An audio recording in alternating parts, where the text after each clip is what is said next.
وشويسكام إمو أمته بيغمري صلى الله عليه وسلم بعض صفات كافراء من الدلما أجمع صفات إسلامية جاري شانهان قرك ما نبزور بنامي أنا عدالة خواي وزمي الروبر باكرمي براكاما وشويسكاما دوسكاما فصح كرمي يا سرو قناهكا كردن شا إما محاسبة شا كرمي كإن صفة وإسلامي نية صفة إسلامي خلقي مسلمانين باشي وازنك اگر کسی گناهش کرد خطاش کرد فر بزیج میو پورش رحمتش هن وران ورش رحمت گورتر جا عدالتی رنگا قرد ما يسجنيه وما إما أشم عدالته خواي برباكر من الزميننا بلام رحمته خواي جا عدالته خواي قورة راسل زمينيو إنسان إيمان دار يعني حضارته مسلمانة بقردو تاريخي كتماشكري رحمة شاوستن والله عدالتي حتى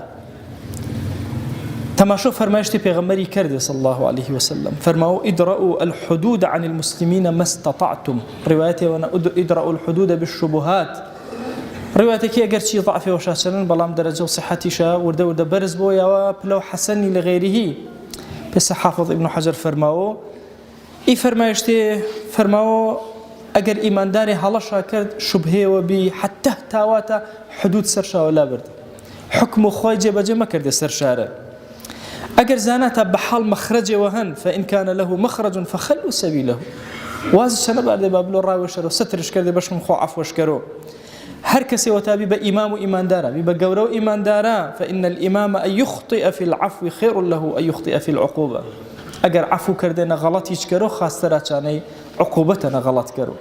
ورو اني حتى تودي عفو ورجاده عفو كرده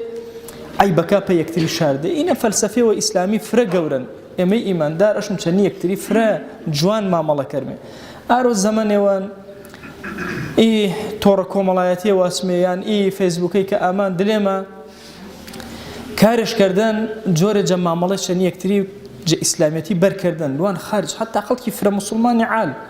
جاريان ورا مسلمان غلطي واش كان شيء من يسو إن صفة إسلامية إن حضارة إسلامية إن صفة نية كبيغمبر صلى الله عليه وسلم أمر سر پرورد كردن أمتي بيغمبري صلى الله عليه وسلم أمتي وان حتى آكسي كفر گناه بارا گناهي گورش كردن بأشكرا كردنش عفو وربجارو محاولة كرو شارو شو بيش زانو روي جروان إي كسا إي عبدك رنگا جل والله خوي گوري والله أين بلو بهشت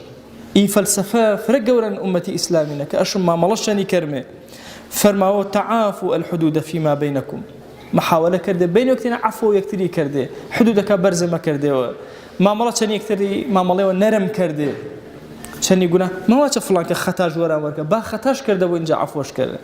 ما واش فلان كاس حقوق جينا سرو قيمه كرو بحقوق سرو وانا عدالته والله عفو رحمته بزي اسلامي جا عدالتي قورتنا ورو اني اما امته بيغمري صلى الله عليه وسلم ارونا فرج فلسفه اسلامي دوري كوتنمي بوتي دلي مزيكانا قيني ما جاي كترينا او كافر كرو او فاسق كرو او جدين بر كرو جروبو يم نبو تركسي ترم غرغنيا والله امته بيغمري صلى الله عليه وسلم قردمان مي بيون مي كاتي واي امه برزبو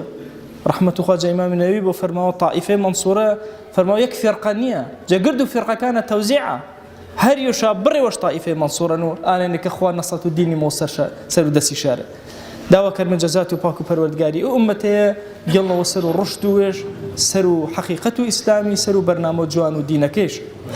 واوصيكم ايضا بالصلاه والسلام على رسول الله حيث امرنا الله تبارك وتعالى في محكم تنزيله قائلا ان الله وملائكته يصلون على النبي يا أيها الذين آمنوا صلوا عليه وسلموا تسليما اللهم صل على سيدنا محمد وعلى آل سيدنا محمد وبارك على سيدنا محمد وعلى آل سيدنا محمد كما صليت وباركت على إبراهيم وعلى آل إبراهيم إنك حميد مجيد